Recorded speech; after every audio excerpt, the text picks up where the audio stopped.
The Kia EV2 is the moment the brand stops treating affordable electric cars as a compromise.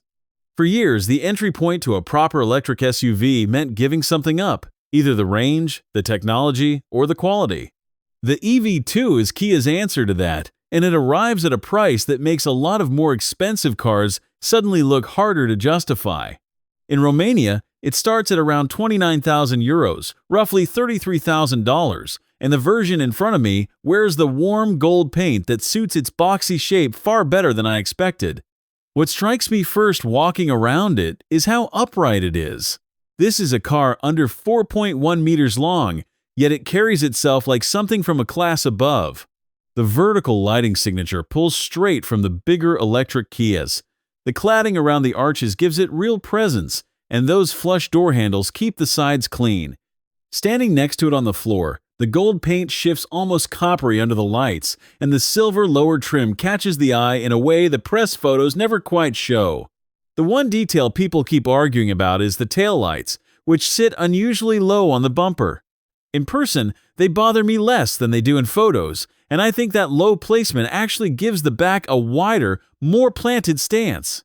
Walk to the rear, and you also spot the small EV2 script tucked into the lower corner, a quiet touch that fits the car's character. Inside is where the price starts to feel almost unfair. You sit in it and immediately understand that Kia did not treat this as the cheap one. The dashboard runs two 12.3-inch screens, with a separate climate display below, the same layout you find in cars costing far more. The seats in this one are finished in a pale quilted fabric with green accents, and the open center console makes the cabin feel airy in a way small cars rarely manage. There are real buttons for the climate, which matters every single day. If walk-arounds like this help you decide, subscribe so you catch the next one before you buy. The material choices reward a closer look.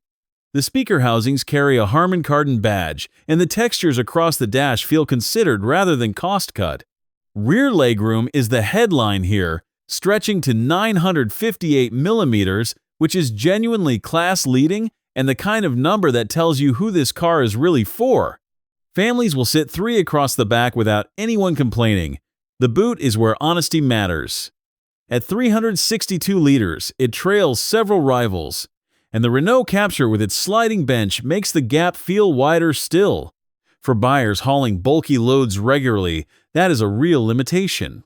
What softens it is the sliding rear bench available on some versions, which pushes capacity higher, plus a small front trunk under the hood for your charging cables. For most daily use, school runs and weekly shops, it is enough. Under that hood sits a single front motor, making 147 horsepower in this standard range car, fed by a 42 kilowatt-hour battery, good for around 197 miles. It is not quick, but it does not need to be. It gets up to speed effortlessly and stays quiet doing it. Kia put real work into the sound insulation with acoustic glass and noise-reducing tires, and you notice it on the motorway. Charging runs to around 118 kilowatts on a fast charger, enough for a 10 to 80% top-up in roughly half an hour, and this is the first Kia to offer 22 kilowatt AC charging. What the EV2 represents is bigger than its size.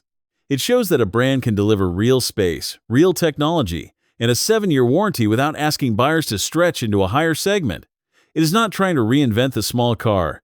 It is reminding everyone how good the recipe already was when someone takes it seriously.